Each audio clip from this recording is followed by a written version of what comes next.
আমি সাঁওতাল ভুলে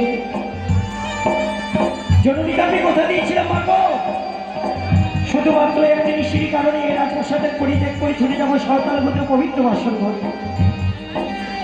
তাই যেন বারবার করে মনে করি এই জননীর কথা, তাহলে কি আমি সময় পাবো না মা বলো? জানি রক্ষাই জানি, মায়ের কথা তুমি বলতে পারো নি। অবশ্য তোমার মায়ের সঙ্গে সাক্ষাৎ পরিবারের জন্য নিয়ে যাবো সেই মর্তধামে। আমার যে মনোপ্রাণে চায় কতক্ষণ আমি গর্ভধারণে নিয়ে জননীকে আমি নিজ নয়নে দর্শন করতে পারবো মা। চিন্তায় তাই তুমি বিলম্ব না করে নিয়ে চলো না, এই চম্পকনগরের রাজপ্রাসাদে তুমি আমায় নিয়ে চলো মা গো। চিন্তা নই বাছা, মাকে দর্শন করিবার জন্য তোমাকে নিয়ে যাব। এসো বেশ, এসো রক্ষায়। চলো মা। শুধুমাত্র একদম করে কারণে আমরা ছুটে যাবো চম্পকনগরে, জননীর সঙ্গে সাক্ষাৎ করে আমরা আবার ফিরে আসবো। তুমি আমায় যে জায়গায় থেকে নিয়ে এসেছো সেই জায়গায় আমরা ফিরে আসবো। রক্ষায় মা এই তো এসেছি চম্পালি নগরে। যাও, এক দণ্ড তোমার সময় দিলাম, এক দণ্ডের জন্য তুমি মাতা পিতার সঙ্গে সাক্ষাৎ করে এসো রক্ষায়। সত্যি সত্যি তো, এই তো চম্পকনগর। আমি কি ভুলে গেছিলাম? শুধুমাত্র জননীর কাছ থেকে বিদায় নিয়ে গেছিলাম আমি এই চম্পকনগর পরিত্যাগ করে সাঁওতাল ভদ্র পবিত্র বাসর ঘরে। না না না, এসেছি এসেছি আমি এই চম্পকনগরে রাজপ্রাসাদে। তাই আমি বিলম্ব করবো না। ওই মায়ের কথা বলতে শুনে এসেছি আমি একটি কারণে, এক দণ্ড জননীর সঙ্গে সাক্ষাৎ করে ফিরে যাবো আবার আমি ওই মা মনসার সঙ্গে। না না, যাও রক্ষায়। বিলম্ব না করে এই রাত্রি নিঝুমে, এই নিঝুম রাত্রিটা আমি জননীকে ডাক দিয়ে দেখবো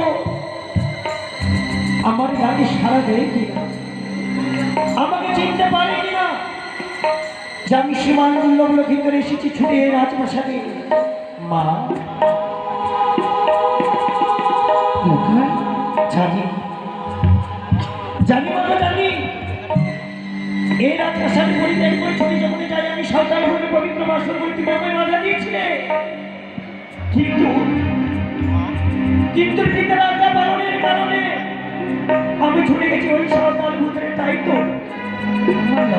তো তোমার আমার আশায় বিলম্ব হয়েছে, তুমি অভিমান করে রাজপ্রাসাদে ঘুমিয়ে রয়েছে। আমি যেন লক্ষায়ের মা ডাকে শুনলাম, কোথায় আমার কথা লক্ষায়? এই নিঝুম রাত্রিতে কি করে আমি জননীকে ডাক দেব? বলে দাও ঠাকুর, বলে দাও।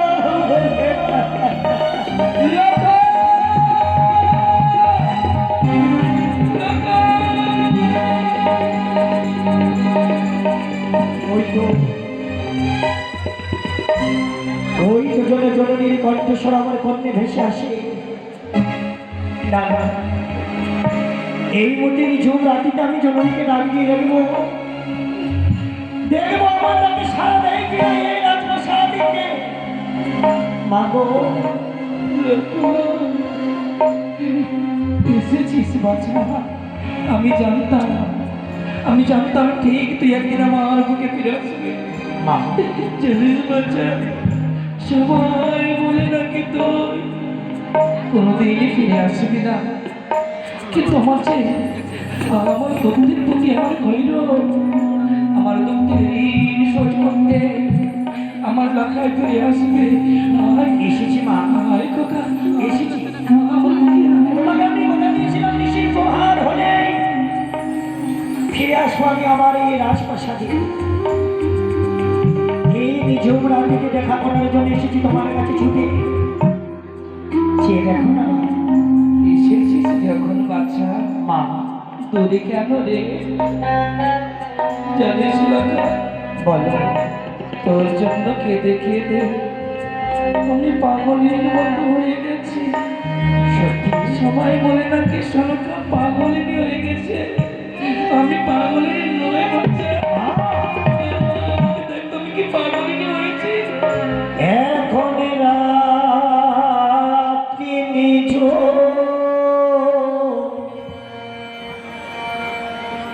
নিচোখে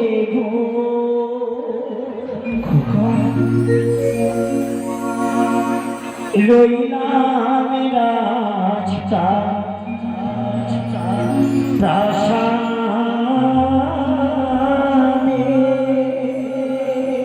তোর চোখে জল তোমায় মনে পড়ে মাগো, তোমায় মনে পড়ে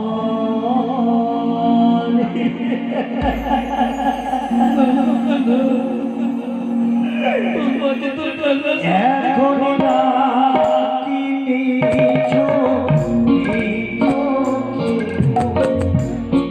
রইলাম রাজপ্রাসাদে তোমায় মনে পড়ে মাগো, তোমায় মনে পড়ে এখন রাতি চোখে রইলাম রাজপ্রাসাদে তোমায় মনে পড়ে মাগো, তোমায় মনে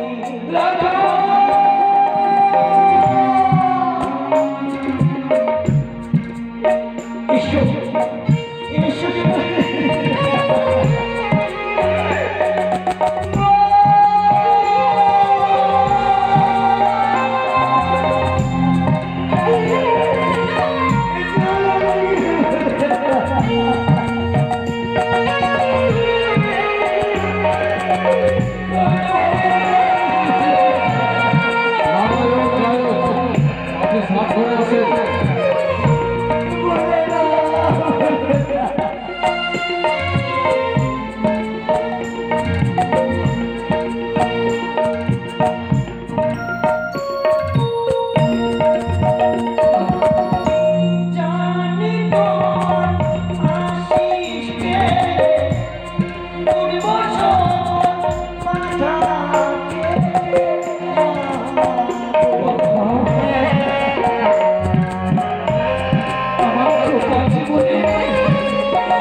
You আমার আসো ঘরে, তোমায় মনে পড়ে মাগো,